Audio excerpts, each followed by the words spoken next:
to the state fair. I saw something strange there. It made me uncomfortable, it made me stare. Those guys tending livestock, I thought they were geeks, calling living chickens poultry and live bovine beef. And I began to wonder, how come the change? Where we negotiate those lines in our brains? Sleep wonders why Master describes man as beast. When he's caught with his pants down and his hands ready, he keeps his conscience clean. What world is this?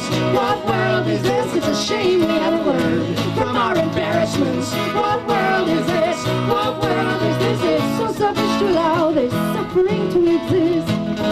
We wield language like a shadow, and the ignorant can't see it. Key to freedom is just knowing words aren't reality. So never try to tell me there's a peace, there's abuse. There's a billion to see face, there's still no excuse.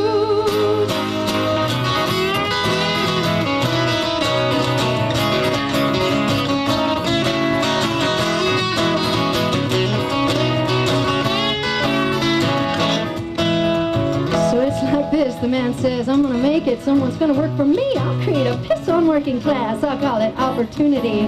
I'll generate degrading jobs and say they have no worth. The bunch get upset, I'll stick them in jail or in dirt. Who me I find I don't always feel so nonviolent while they talk of family values. I hear too much silence, rocking babies, sleeping cradles, rock illegitimacy. So they know not to reach out as it crashes down that tree. What world is this? What world is this? Get called dysfunctional just cause you're different. What world is this? What world is this? Folks are throwing labels round, oblivious. Yeah, and I got a couple of things I've been thinking about, and I'm not known to keep the company of a closed mouth. So never try to tell me there's a peace, there's abuse. We spent $1 billion to save face, you know there's still no excuse. No excuse.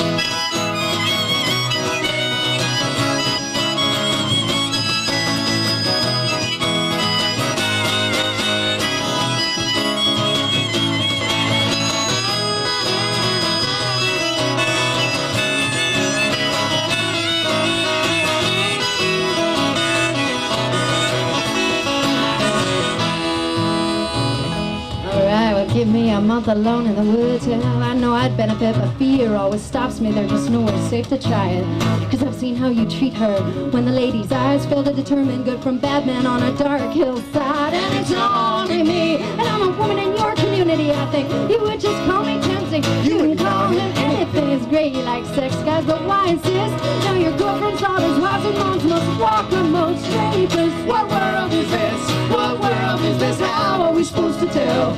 Just guys from guys that kill. What world is this? What world is this? Tell me who is the idiot that thinks we would ask for it? What world is this?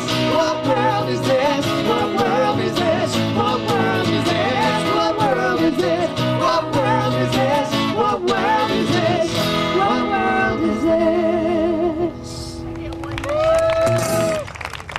Yesterday we were forming the design out here, and when I first got out here, I was standing in a whirlwind of feathers from all these geese, and it was so beautiful. And so even though the turnout, I'd hoped for a few more people, a few thousand more, it's fine. What's here, are you all supposed to be here, and we're going to have a great experience once we get out there in the Dove.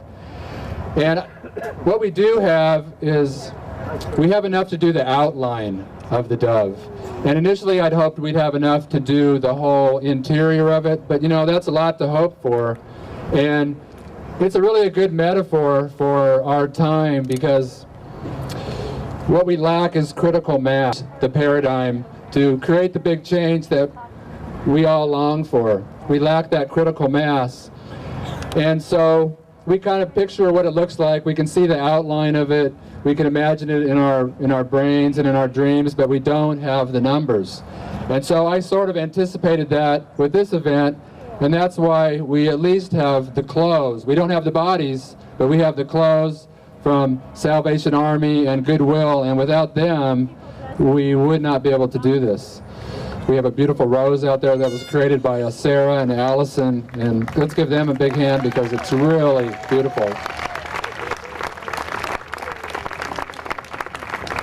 I don't know how many of you saw on the website, but it was really interesting when I started doing a little research about the meaning of the dove.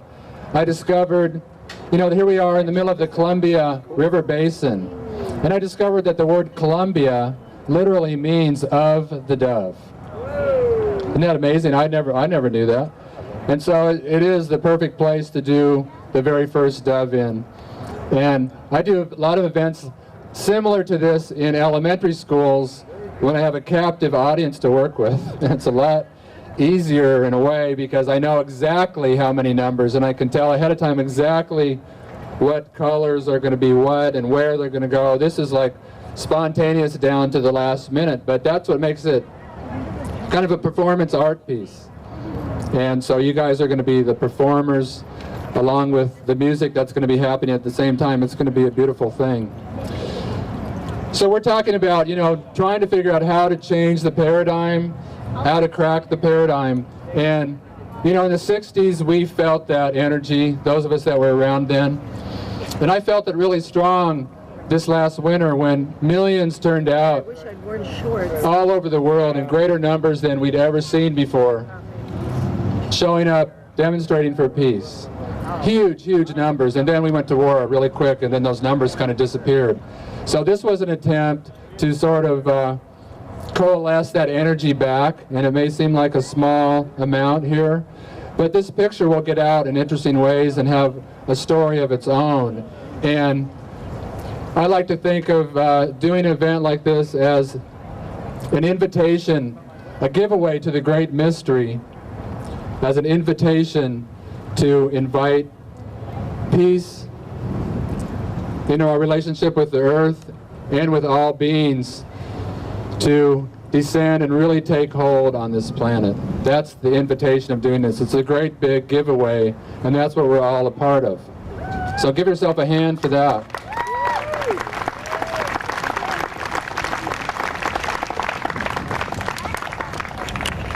And so being a giveaway and releasing it like this, I like to think of it as kind of, we're releasing a benevolent virus. And that's what we need. We need a virus that's gonna, we usually think of viruses as something negative, but why not a benevolent one that spreads and really wakes people up that are asleep. So many people are sleeping to what's going on. So the power of a picture, sometimes it's hard to gauge what that is, or just a performance piece like this. So we'll see. We'll see what happens with that. We have a very special guest here. It's Granny D. She's going to be coming up here in a moment. And I really like what she says. I started reading her book just a week ago, and I'm glad I did because I found this amazing quote that describes exactly what we're doing here. If you could make a creative crack in the crust of the world's deadly abstractions, if you could make a creative crack in the crust of the world's deadly abstractions, the divine will rush up, bringing great bounty with it. Isn't that beautiful? Yeah. If you could make a creative crack in the crust of the world's deadly abstractions, the divine will rush up, bringing great bounty with it. So this is like a little crack that we're doing today, and I think we're all going to go home and feel really good about it when it's all over. You know, the last paradigm shift that happened was in the days of Copernicus. You know, he's the guy with the telescope that discovered that the Earth was not the center of the universe, that indeed the Earth revolved around the sun. But there were so many people, a number of people in the clergy and people in power, that were so attached to their paradigm that they wouldn't even look through the telescope because it was so threatening to their belief system.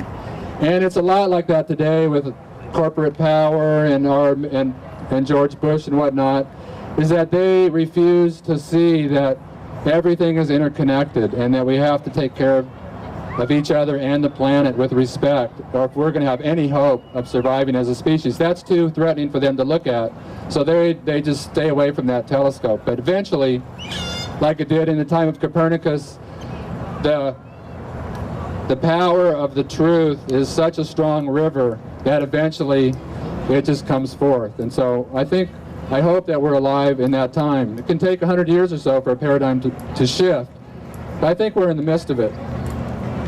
And Gandhi has a really great quote about paradigm shift. I don't know if he knew it when he said it, but it's one of my favorite ones. It's not a question between nonviolence and violence. It's not a question between nonviolence and violence. It's a question between nonviolence and non-existence. It's a question between nonviolence and non-existence. Peace. That is the answer. We've seen the bumper sticker, and that's the truth. And another really great thinker, I just discovered this a couple weeks ago, Immanuel Kant. He's a famous philosopher. He wrote a book called Perpetual Peace that I've just started to read, and he said something amazing as well. He said that if human evolution is to continue, then Homo sapiens must evolve into what he called Homo Noumena, new beings who have learned to see the whole first. New beings who have learned to see the whole first. And I think about that for a second. That is really, when I read that, I couldn't believe it, because that's exactly what Art for the Sky is about. Because on the ground, we cannot make sense of this dove at all. It's too big. You cannot make sense of it. But if you can use your imaginations and rise above it and look down on it, put on your imaginary wings and look down on it, then you can see the big picture. Then you can see how the parts relate to the whole. Then you can see how everything is connected, and that is where creative solutions lie to our problems, whether as individuals or as society. We got to get above them, see the big picture, the sky view, the whole first. If we can learn to see the whole first, then, doesn't that make sense to y'all? You can see the whole first, then we can see that the impacts of our actions.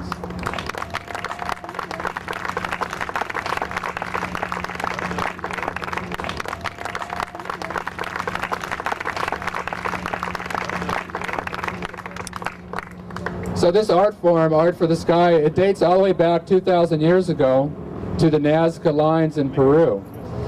And the Nazca Indians, they created hundreds of these figures in their desert, which is the driest place on the planet. They're still there.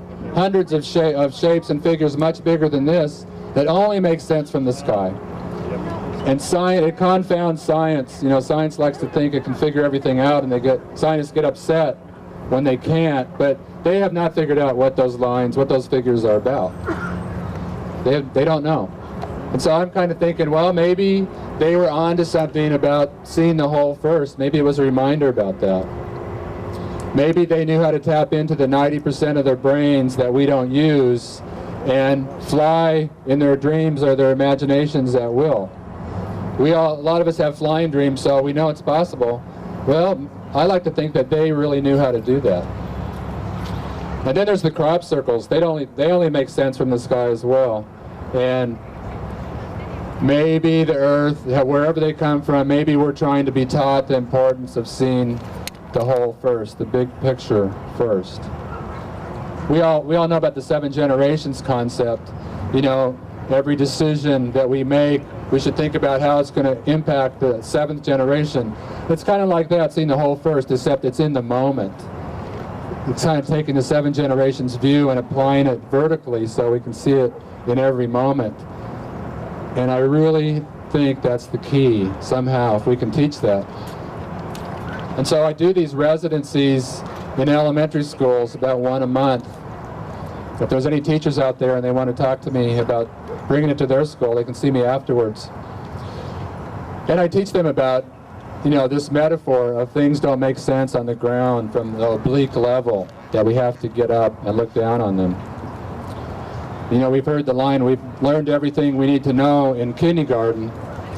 Well, that's mostly true, but I think this is the lesson that they left out in our teaching. So I'm trying to go back and do that with the kids. And it's a lot of fun. It really is a lot of fun.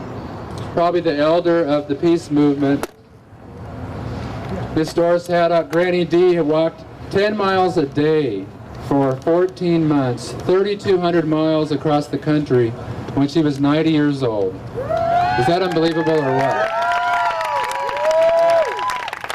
So where are you, Granny? Doris Haddock, Granny D. Let's have a big warm hug of a welcome for this wonderful, amazing woman.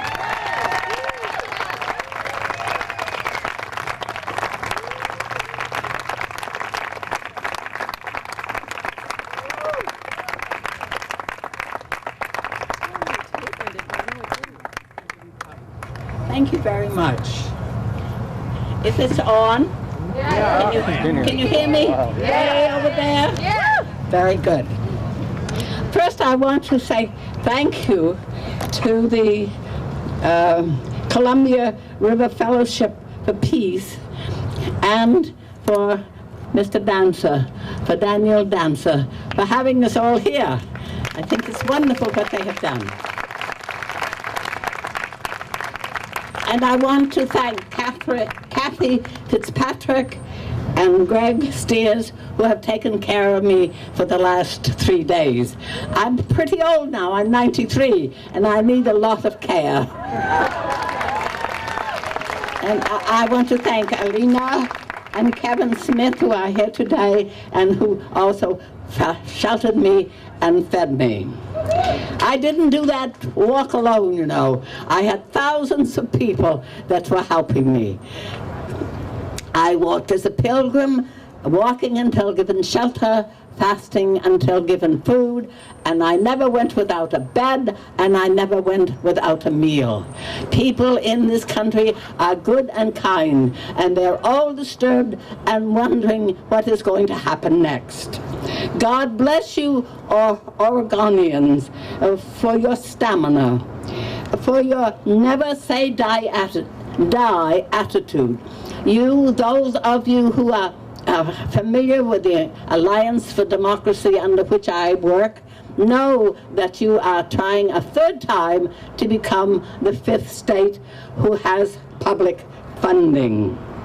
Yeah. And they haven't lost their nerve yet. They've tried again and again, and now 3 times, and you're going to make it. Yeah. My hat is off to them, and because they have been admired, they're being admired all over this country for the fact that they are willing to try a 3rd time. And we are urging them to stay with it and accomplish the clean campaign. And 37 states are working on it, and we have only 2 states that have been able to use it, enacted, and they say that it is perfectly wonderful, and that is Arizona and Maine. You people in Oregon bring to mind those reformers of the 20th century who rose up against the abusive practices of banks and railroads and other corporations and swept reform across America.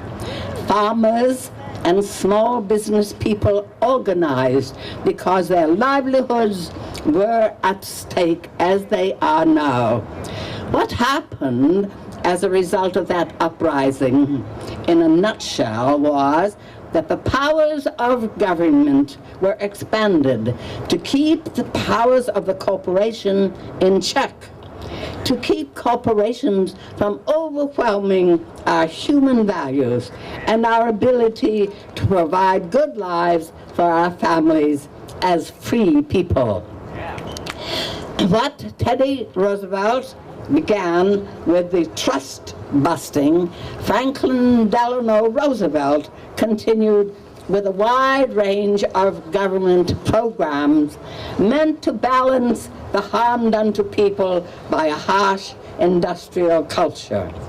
What has happened in the last few years, in another nutshell, is that the government's ability to prevent corporate giantism and its abuses has been undermined and nearly emasculated. It was undermined for the benefit of the corporations who underwrite the political careers of their puppets in Congress and in the White House.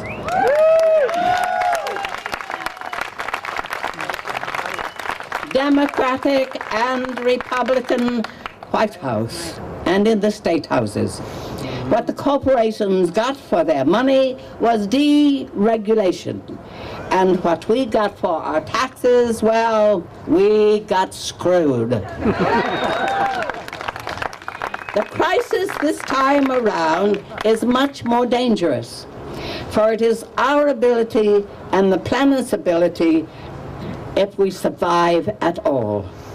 Alaska's glaciers are melting, seas are rising, droughts and their fires sweep across our purple mountains and our fruited plains. Any mountain with coal under it is being sheared off and dumped into the next valley. That's what they're doing over there in West Virginia. More explosives are used against our mountains every day than we used in all of our recent wars. And why? So we can burn more coal in an already carbon-saturated environment. No respected scientist doubts any longer that we are destroying the planet rapidly. We have an obligation to our children, do we not? Yeah. What kind of a legacy are we leaving them? We will have to stand in front of our Maker, will we not? And explain how we properly cared for the great gift of life we were given, the birds, fish, flowers of this Eden. The cultural and environmental injustice follows naturally from the presumption of corporate leaders. They are as stupidly short-sighted as they are greedy. If you look at their annual reports, they are all about how wonderful it is that demand is growing and that they are burning coal for nearly half their demand. Now, maybe we need to revise the idea that utilities should be for profit corporations. Maybe they are killing us. Do they get away with this because there is no political leadership here or in Washington? Where indeed are our leaders? If we had any, we would expect them. They might come to us and say, well, now we must all conserve these resources. We must stop burning coal, which is the largest contributor to greenhouse warming. And we must move rapidly to solar and wind and other sustainable energies. Yeah!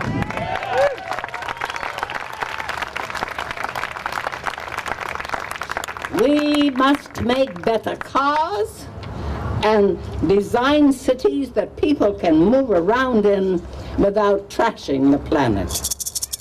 These leaders of ours would tell us that our children's lives are in the balance and that we must all pull together with sacrifice and creativity, and they would remind us that there are more new jobs in a green economy than in a dying carbon economy. Yeah! Now, how can it be? How can it be that this happened? There is only one possible explanation, that there are people so greedy and so assured that their vast wealth will always find them a safe and comfortable place on a dying planet, that they think they need not worry about the costs of their rampages, and that these people have, through distortions of our political process and real thuggery, taken over the top positions where they can use every crisis as a new opportunity to further their positions and advance their power over us, stealing our freedom, stealing our commonwealth, misrepresenting our value around the world, and bringing us accelerated harm and misery and hate. Is there another explanation? Where is the leader who will move us toward a healthy, sustainable future?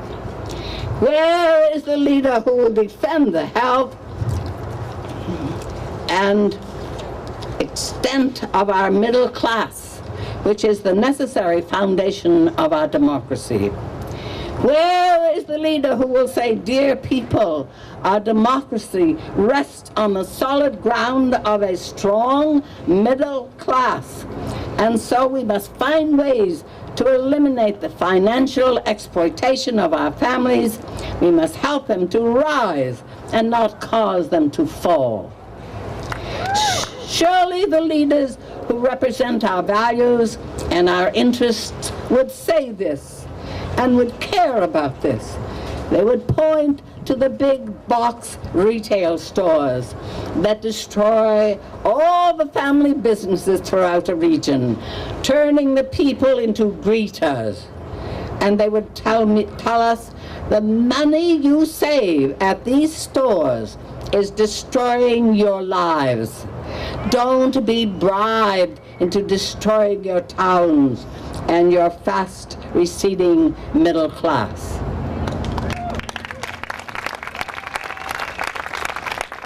Well, I know that you are fighting this fight, and I know they will keep at it, but they can wear you down, as they never seem to stop coming. I want you to understand that the American dream is not a leaky old boat that always needs repair. No! This high-reaching society of ours is not in trouble from its own age or infirmity. It is in trouble because it is under attack. We are engaged in a cultural war, and we had better wise up to it and get rid of the leaders who are very clearly not on the people's side.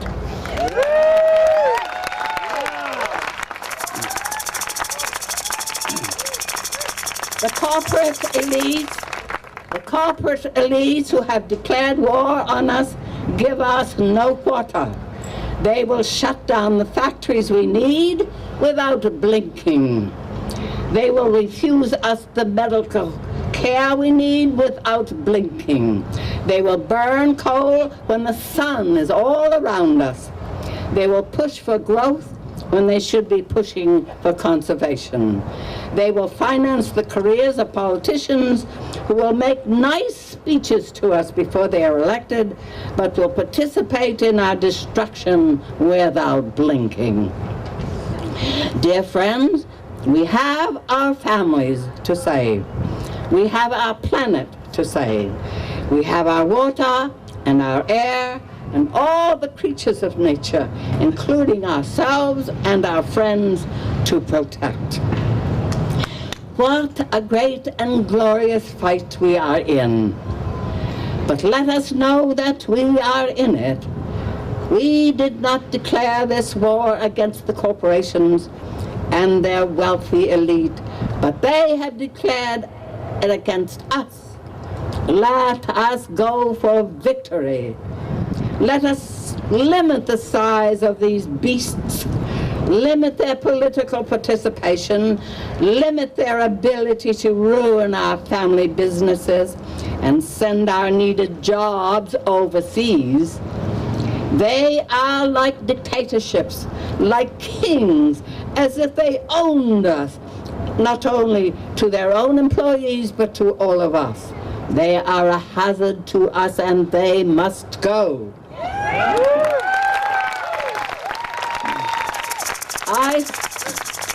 I suspect that you will have to talk to each other about running for office before you will get the kind of leaders we need.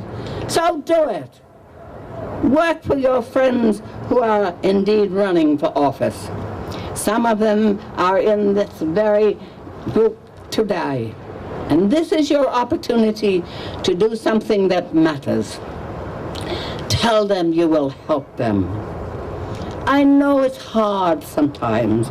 Americans are tired, overworked, underpaid, and sometimes we are filled with despair over the condition of our government and the institutions of American business. Can we save our American dream and the free democracy that powers it? Sometimes we doubt that we have the energy to do it. We doubt that our efforts will make a difference. We are like the nearly unconscious man in a house full of gas fumes. He knows he must crawl out to survive, but he is tired and tempted to just close his eyes. But we cannot do that. Too many wonderful people have given their lives for this democracy, this dream entrusted to us. We have to find the time. We have to find the energy. We have to find the optimism to get up and defend our Bill of Rights and the rest of our Constitution. Yeah. I am an old woman. I have seen a lot of bending and twisting of our dear Constitution. Thank goodness we always had, until now, an honest Supreme Court to set things right. But we have reason to worry in this country today. 2 years ago, George Bush swore to uphold our Constitution, the Constitution that gives Congress the power to declare war. It does not empower the President to declare war. It does not empower him to put people in jail without attorneys or without the right to be reasonably charged within a reasonable time. It does not provide that American citizens can be deemed enemies of the state and deprived of their rights. It does not provide for the setting of some Americans against others with an elaborate snooping campaign. If we are indeed still at war, then our enemies are soldiers who have rights under the Geneva Convention. Are we torturing people? Are we arranging to have them tortured by other countries? What do we call all this, except by the dreaded name that I even hate to say aloud? Are we in danger of have we become a fascist state? Here is a man in our White House who was not properly elected, but who calmed us by assuring us that he would bring us together. He brought us together, all right. We come together to fight him so that we can save our world's environment and world peace. We have come together, Mr. Bush. In future years, historians will write in amazement that the Bush administration, after colossal incompetence that allowed a historic crime to happen, to take 3,000 American lives all at once, took that crime for his political advantage and brought America into its moment of greatest danger. It will be called the time when America almost lost itself, its values, its soul, almost lost the courage of the Constitution.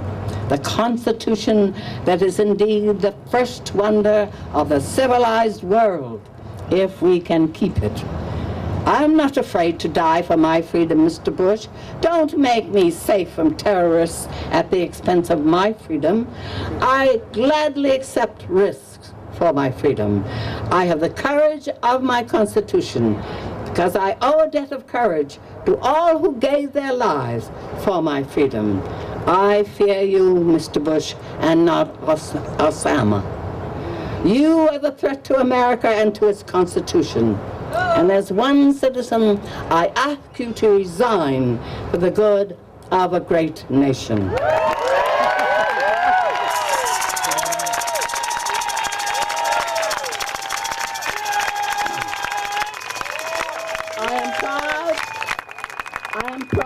I am proud to be with you, Oregon reformers, because I know the good work you are doing.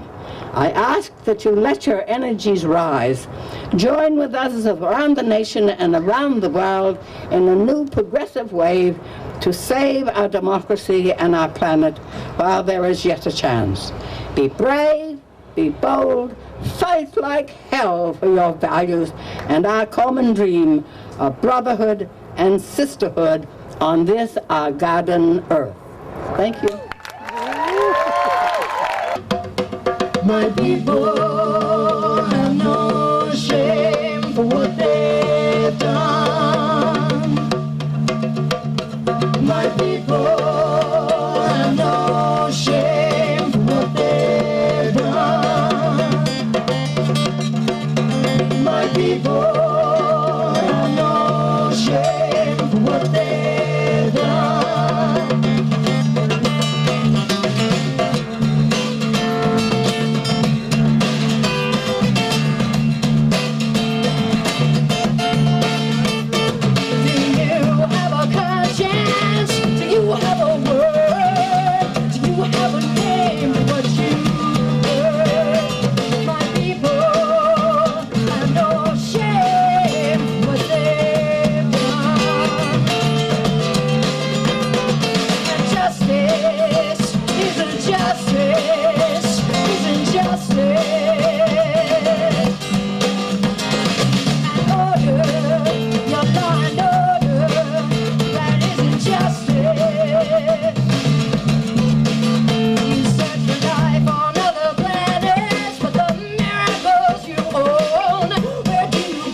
have no shame for what they've done.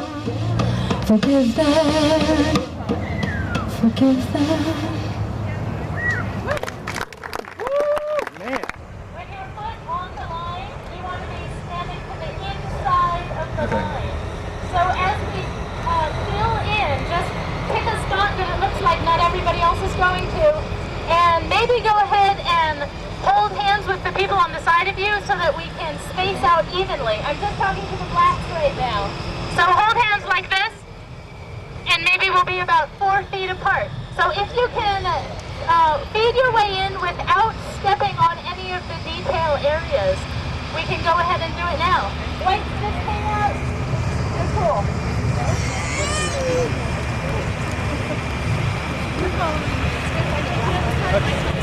That's good. Don't fly too fast.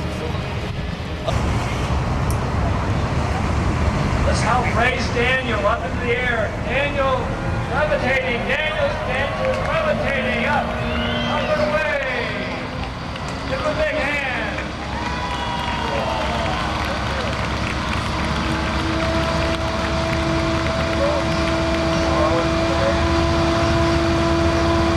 I don't think the people that are in the head there, we want to keep the head free of people. The very important head and the eyeball, once you get ready, detail all the way there in the eye, you need to be free of people. It's a big fear that the young person, we have the head free of people. Are you ready, Daniel? Bow for peace. Keep breathing.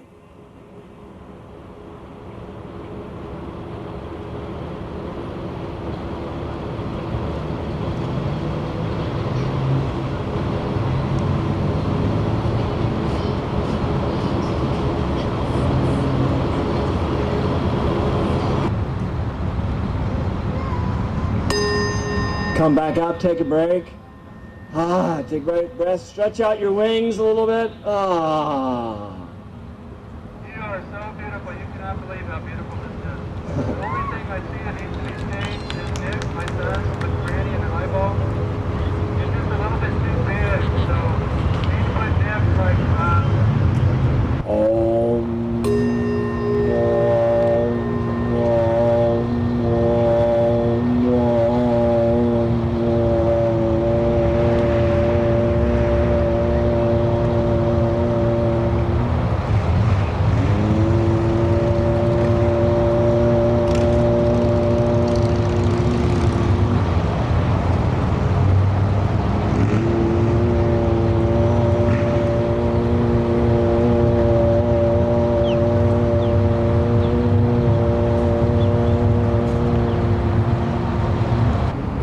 This dove will fly all around the world many times, thanks to you, folks.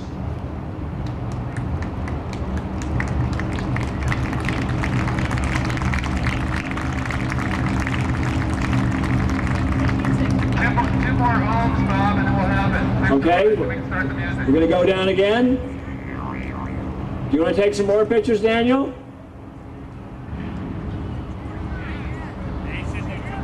Yes. Okay, one more. Let's all go down on the Om together.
Mother of time, mistress of death, remover of time, O mother, O dark one, auspicious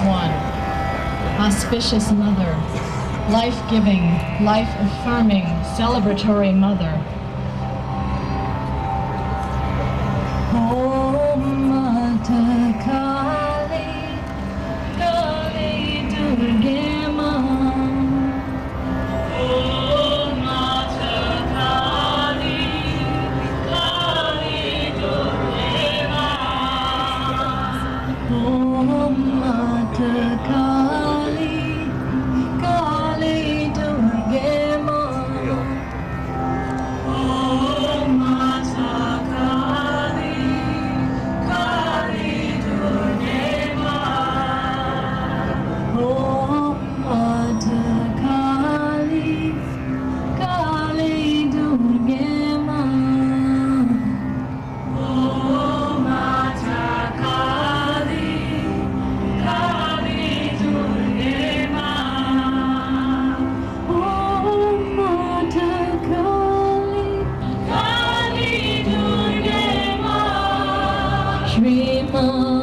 Shri